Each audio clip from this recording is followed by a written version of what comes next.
Dear students, आज जिस topic पे हम बात करने जा रहे हैं वो है हमारे पास केमिस्ट्री फर्स्ट ईयर चैप्टर 1 का topic and it is called molecule. Definition को देख लेते हैं। A molecule is a smallest particle of a pure substance, an element or a compound which can exist independently। एक मॉलिक्यूल क्या है? किसी भी एलिमेंट या किसी भी कंपाउंड का, यानी किसी भी प्योर सब्सटेंस का सबसे स्मॉलेस्ट पार्टिकल अगर हम लेते हैं और अगर वो स्मॉलेस्ट पार्टिकल इंडिपेंडेंटली, यानी कंडीशन क्या है, इंडिपेंडेंटली एग्जिस्ट करता है, तो उस स्मॉलेस्ट पार्टिकल को हम नाम दे देंगे मॉलिक्यूल का। फॉर एग्जाम्पल हमारे पास एग्जाम्पल इसकी आती है हाइड्रोजन एंड कार्बन मोनोऑक्साइड। आपके पास कल हमने पढ़ा था कि हाइड्रोजन जो एटम की फॉर्म में इंडिपेंडेंटली एग्जिस्ट नहीं करता, लेकिन जैसे ही ये दूसरे हाइड्रोजन एटम से कंबाइन करता है और हाइड्रोजन यानी H2 के फॉर्म में आ जाता है और इंडिपेंडेंटली एग्जिस्ट करना स्टार्ट कर देता है, तो इस पार्टिकल को, इस स्मॉलेस्ट पार्टिकल को हम नाम दे देंगे किसका? मॉलिक्यूल। साइड में देख लेते हैं। फॉर एग्जाम्पल आपके पास एक प्योर सब्सटेंस है। वो प्योर सब्सटेंस आपका एलिमेंट भी हो सकता है या कोई कंपाउंड भी हो सकता है। एलिमेंट पर अगर आपका प्योर सब्सटेंस कंसिस्ट है तो वो एलिमेंट जो है वो एटम से मिलकर बना होता है या मॉलिक्यूल से मिलकर बना होता है। और अगर आपका प्योर सब्सटेंस कंपाउंड है तो वो या तो मॉलिक्यूल से मिलकर बना होगा या तो आयन से मिलकर बना होगा। अगर आपका एलिमेंट किसी ऐसे पार्टिकल से मिलकर बना हुआ है, किसी ऐसे स्मॉलेस्ट पार्टिकल से मिलकर बना हुआ है जो कि इंडिपेंडेंटली एग्जिस्ट नहीं करते, तो उन स्मॉलेस्ट पार्टिकल को हम नाम दे देते हैं एटम्स का। लेकिन अगर आपका एलिमेंट किसी ऐसे पार्टिकल से मिलकर बना हुआ है जो कि इंडिपेंडेंटली एग्जिस्ट करते हैं, तो उन इंडिपेंडेंट पार्टिकल्स को हम नाम दे देते हैं मॉलिक्यूल्स का। फॉर एग्जाम्पल आपका ये जो एटम है, ये एलिमेंट है, फॉर एग्जाम्पल आपका बना हुआ है H से, हाइड्रोजन से मिलकर बना हुआ है, हाइड्रोजन एटम से मिलकर बना हुआ है, और आपको पता है ये हाइड्रोजन इस फॉर्म में एग्जिस्ट नहीं करता, तो इस स्मॉलेस्ट पार्टिकल को हम नाम दे देंगे एटम का। लेकिन जैसे ही हमें पता चला कि हमारा जो एलिमेंट है वो ऐसे स्मॉलेस्ट पार्टिकल से मिलकर बना हुआ है, फॉर एग्जांपल O2, या फिर हमारा ये मिलकर बना हुआ है H2 से, ठीक है, तो इन स्मॉलेस्ट पार्टिकल को हम नाम दे देते हैं मॉलिक्यूल का, क्योंकि ये इंडिपेंडेंटली एग्जिस्ट करते हैं, इंडिपेंडेंटली हमारे इन्वायरमेंट में यानी फ्रीली इन्वायरमेंट में इसी तरह पाए जाते हैं। अब यहाँ पर आपको मैंने एक डायग्राम दिखाई है। फॉर एग्जाम्पल ये हमारे पास एलिमेंट है, ठीक है, ये एलिमेंट है और ये किससे मिलकर बना हुआ है? इन एटम से। और ये जो पार्टिकल्स हैं इंडिपेंडेंटली नहीं पाए जाते, इसलिए इन पार्टिकल्स को हमने नाम दे दिया एटम्स का। अब ये आपके पास मॉलिक्यूल है,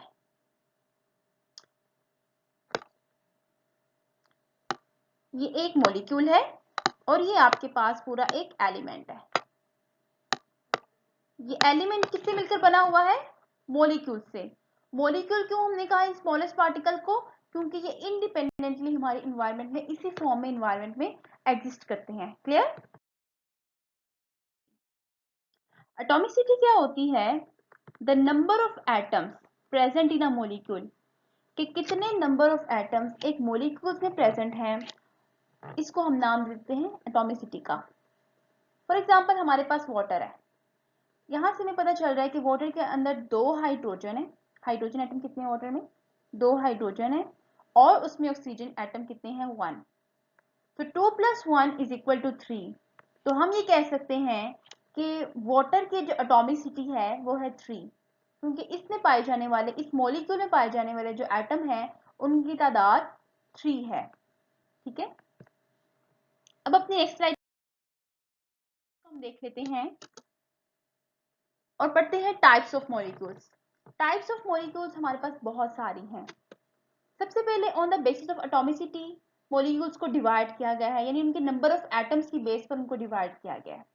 तो first is monoatomic molecule, diatomic molecule, triatomic molecule, इस तरह पॉलीएटॉमिक मॉलिक्यूल, होमोएटॉमिक मॉलिक्यूल और हेट्रोटॉमिक मॉलिक्यूल।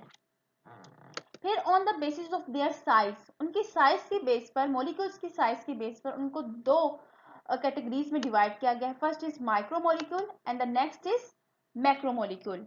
अब अपने नेक्स्ट स्लाइड्स में इन सब मॉलिक्यूल्स की डिटेल्स हम जो है वो डिस्कस कर लेते हैं। So move towards next slide. Monoatomic molecule. Monoatomic molecule ऐसे मॉलिक्यूल होते हैं जो कि सिर्फ एक एटम से मिलकर बने होते हैं, और हमारे पास इसमें आ जाती हैं सारी noble gases, helium, neon, argon etcetera. सारी नोबल गैसेस हमारे पास मोनोएटॉमिक मॉलिक्यूल्स में आ जाएंगे। फिर डायटॉमिक मॉलिक्यूल को देख लेते हैं। ऐसे मॉलिक्यूल जो दो एटम से मिलकर बने होते हैं उनको हम बोलते हैं diatomic molecule. For example H2, ये दो एटम से मिलकर बना है। फॉर एग्जांपल H और H, दो हाइड्रोजन के एटम आपस में कंबाइन करेंगे और हमें H2 की फॉर्म में मिलेंगे। तो ऐसे मॉलिक्यूल जो दो एटम से मिलकर बने होते हैं उनमें हमारे पास आता है डायटॉमिक मॉलिक्यूल। एग्जाम्पल हमारे पास हाइड्रोजन, ऑक्सीजन, नाइट्रोजन। फिर हमारे पास है ट्राइएटॉमिक मॉलिक्यूल। ऐसे मॉलिक्यूल जो थ्री एटम से मिलकर बने होते हैं, उन मॉलिक्यूल को हम नाम दे देते हैं ट्राइएटॉमिक मॉलिक्यूल।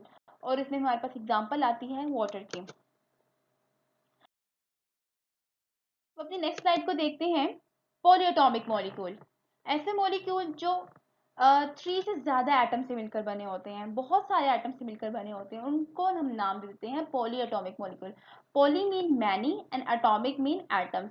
तो पॉली का मतलब हुआ, पॉलीएटॉमिक का मतलब हुआ कि पॉलीएटॉमिक मॉलिक्यूल का मतलब है कि बहुत सारे एटम से मिलकर मॉलिक्यूल जो है वो हमारा बना है।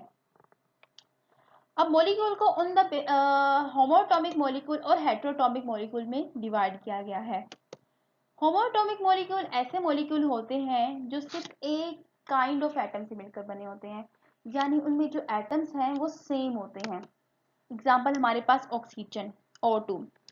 अब ऑक्सीजन मॉलिक्यूल कैसे बना? दो ऑक्सीजन के जब एटम मिलेंगे, अब दोनों ऑक्सीजन के एटम क्योंकि सेम हैं, इसीलिए ऐसे मॉलिक्यूल को हम नाम दे देते हैं होमोएटॉमिक मॉलिक्यूल का।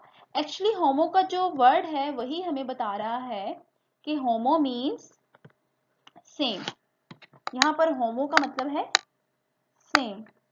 सो होमोएटॉमिक मॉलिक्यूल क्या हुए? ऐसे मॉलिक्यूल जो सिर्फ सेम एटम से मिलकर बने हों, कोई अदर एटम उसमें दूसरा एटम अपनी इन्वॉल्वमेंट ना करें। इसमें हमारे पास अब हेटेरोटॉमिक मॉलिक्यूल को देख लेते हैं। ऐसे मॉलिक्यूल जो डिफरेंट काइंड ऑफ एटम से मिलकर बने हों।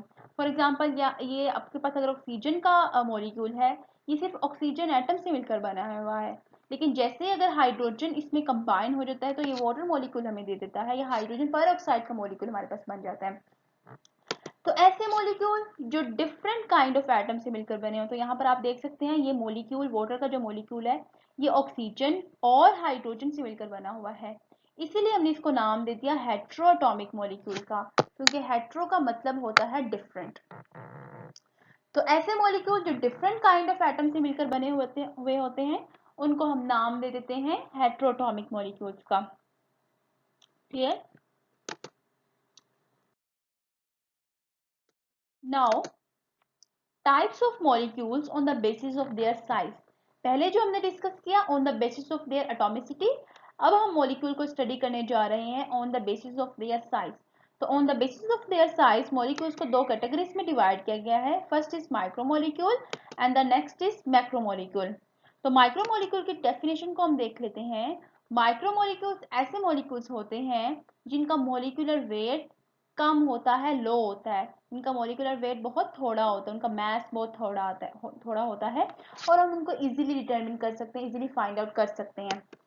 एग्जाम्पल हमारे पास ग्लूकोज आती है, और आपको पता है ग्लूकोज का जो फॉर्मूला होता है हम पिछली स्लाइड्स में अपनी देख चुके हैं। ग्लूकोज C6H12O6 है, और उसका अगर हम मोलर मास देखें तो 180 ग्राम पर मोल आता है।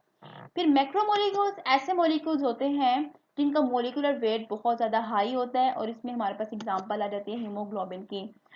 और हम ये देख सकते हैं कि इसका वेट कितना ज़्यादा हाई है। Each molecule of haemoglobin is made of 10,000 atom.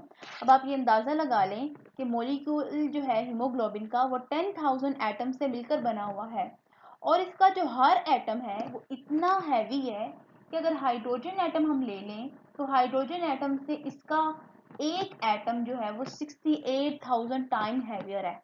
तो आप ये अंदाजा लगा सकते हैं कि अगर इसका एक एटम लेते हैं हम, वो हाइड्रोजन एटम से 68,000 टाइम्स हैवियर है, और ये किससे मिलकर बना हुआ है? 10,000 एटम से। तो यहाँ से आप अंदाजा लगा सकते हैं कि इसका मोलिकुलर वेट कितना ज़्यादा हाई होगा और कितना बहुत ज़्यादा होगा। ठीक है, तो ये थे हमारे पास मोलिक्यूल्स, टाइप्स ऑफ मोलिक्यूल्स को हमने देखा, और हमने एटॉमिसिटी को आज पढ़ा, types of molecules on the basis of their size and on the basis of their atomicity पढ़ा। स्टूडेंट्स, आई थिंक आपको सब कुछ क्लियर हो गया होगा। अगर आपको कोई चीज़ क्लियर नहीं हुई, you can ask me on the comment box. Thank you. Allah हाफिज। Take care.